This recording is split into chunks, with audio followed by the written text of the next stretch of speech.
এখন একটা অন্তর্বর্তীকালীন সরকার আছে, আমরাই করেছি সবাই মিলে।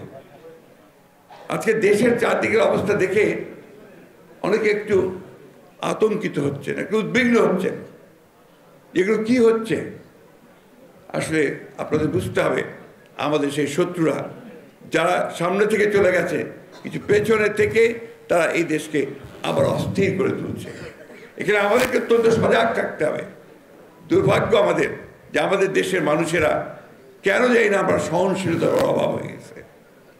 একটু ধৈর্য ধরতে হবে।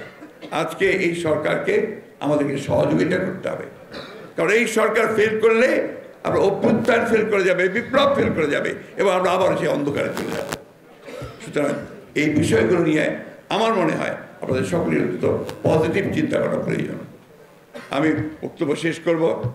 একটা বিষয় অত্যন্ত জরুরি বলে আমি এখানে বলতে চাই। খুব দুর্ভাগ্যক্রমে আজকে একটা ভয়াবহ কাজ শুরু হয়েছে, যেটা হচ্ছে সংবাদপত্রের উপরে আঘাত, স্বাধীন মতামত প্রকাশের ক্ষেত্রে আঘাত, যার জন্য আমরা সব সময় সংগ্রাম করেছি, লড়াই করেছি। আমাদের দেশের খালেদা জিয়া তিনি প্রথম এই দশকে আসার পরে, তিনি 2001 সালে আসার পরে তিনি সংবাদপত্রকে সম্পূর্ণ মুক্ত করেছিলেন। সেদিন আমাকে বণিক বার্তার সম্পাদক তিনি আমাকে বলছিলেন যে আপনারা এই বিষয়টা জোরে বলেন না কেন, যে সংবাদপত্রের স্বাধীনতা সবচেয়ে বেশি ভোগ করেছে খালেদা জিয়ার সময়, বিএনপির সময়। এটা হচ্ছে বাস্তবতা। আজকে যখন আমরা দেখছি কিছু সংখ্যক হটকারী, কিছু সংখ্যক উস্কানিদাতা তারা বিভিন্নভাবে এই সংবাদপত্রের স্বাধীনতাকে বিঘ্নিত করবার চেষ্টা করছেন, যেটা কোনো মতেই কোনো সচেতন মানুষের, দেশপ্রেমিক মানুষের মেনে নেওয়া উচিত নয়। আমি অনুরোধ জানাবো সকল সংশ্লিষ্ট সকলকে অনুগ্রহ করে এই ভয়াবহ আত্মহননের কাছ থেকে সরে আসুন এবং গণতন্ত্রকে প্রাতিষ্ঠানিক রূপ দেওয়ার জন্য সহযোগিতা করুন। আজকে যে সমস্ত আমাদের কোমলমতি বালকরা, ছাত্ররা, তারা যে সমস্ত কাজ করছে, এখান থেকে বেরিয়ে আসতে হবে, ধৈর্য ধরতে হবে। এইটা একটা অন্তর্বর্তীকালীন সরকার, এই সরকারের পক্ষে সব কিছু একসাথে করে ফেলা সম্ভব নয়। আমাদেরকে ধৈর্য ধরতে হবে, যাতে করে আমরা একটা এই ন্যূনতম সংস্কারের পরে আমরা যেটা বলেছি, কালকে আমাদের ভারপ্রাপ্ত চেয়ারম্যান সাহেব বলেছেন, তারেক রহমান সাহেব বলেছেন যে সংস্কার করতে হবে। আমরা সংস্কার বিরোধী নই, সংস্কার করেই আমরা নির্বাচনে যেতে চাই। কেন নির্বাচনে যেতে চাই এ কথা আমি বারবার করে বলেছি। নির্বাচন ছাড়া এই ধরনের সমস্যার সমাধান করা সম্ভব নয়, এই ধরনের চ্যালেঞ্জকে মোকাবেলা করা সম্ভব নয়।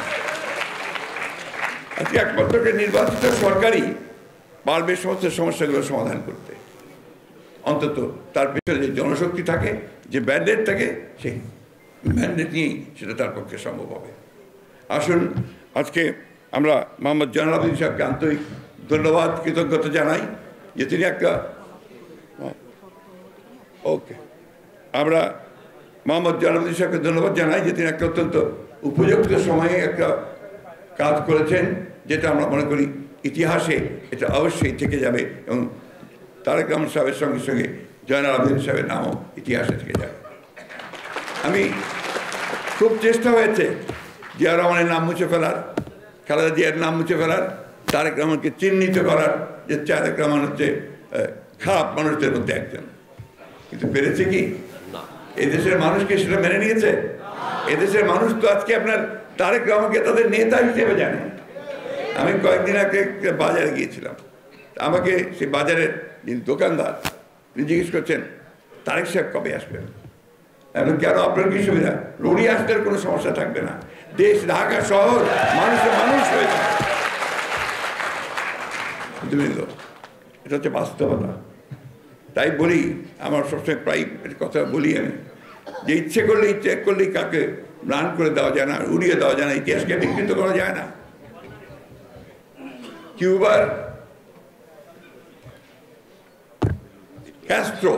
ফিডেল ক্যাস্ট্রো তিনি যুদ্ধ করতেন প্রথম দিকে। সেই যুদ্ধ করতে তিনি একবার বাতিস্তার হাতে তিনি গ্রেফতার হলেন। গ্রেফতার হওয়ার পর তার ট্রায়াল হলো, ট্রায়ালে তার 12 বছর সাজা হয়েছিল। সেই সময় তিনি ফিডেল ক্যাস্ট্রো দাঁড়িয়ে বলেছেন, condemn me, doesn't matter, history will have got me. আমাকে তোমরা এখন কন্ডেম করতে পারো, কিন্তু ইতিহাস আমাদেরকে ধারণ করবে। সেই ইতিহাস ধারণ করেছে জিয়াউর রহমানকে, খালেদা জিয়াকে এবং তারেক রহমানকে। ইনশাআল্লাহ জীবন্ত ইতিহাস তারেক রহমান আমাদেরকে আলোর পথে, আলোকিত বাংলাদেশের পক্ষে নিয়ে যাবে, এই বিশ্বাস আমাদের রয়েছে। ধন্যবাদ সকলকে। আসসালামু আলাইকুম।